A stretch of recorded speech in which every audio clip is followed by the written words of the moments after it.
बोलबम बोलबम जैसी जैसी बोली बोली बाबा भूतनाथ की जय। बोलबम बोलबम जैसी जैसी भंगिया धतूर पिसिली हो घरही शिल्प भंगिया धतूर पिसिली हो घरही शिल्प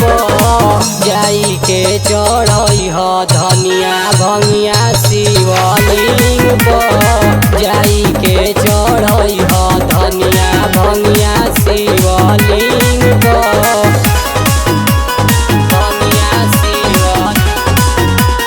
भंगिया शिवलिंग पर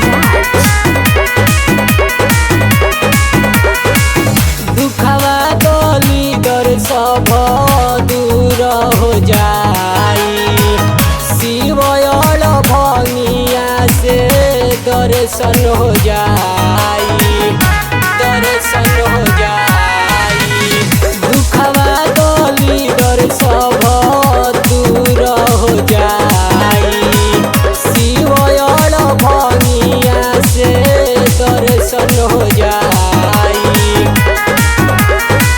कान्हा कांवर लेके जइह फोर बिल पर कान्हा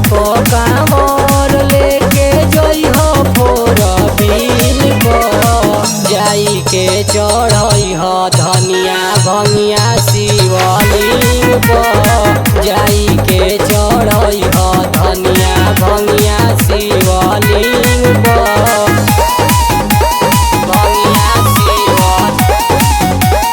भंगिया शिवलिंग पर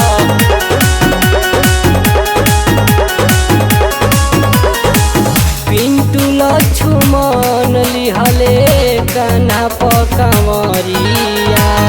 शिबू आकाश चलले शिव के नगरिया शिव के नगरिया पिंटू लक्ष्मण लिहले कान्हा कंवरिया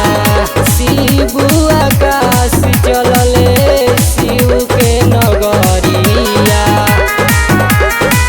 शिव शंकर लिखवाइली हो धनिया अपना रिंग पर शिव शंकर लिखवाइली हो धनिया अपना रिंग पर जाई के चढ़ई हो धनिया भंगिया शिवलिंग पर जाई के चढ़ई हो धनिया भंगिया शिवलिंग पर भंगिया शिवलिंग पर।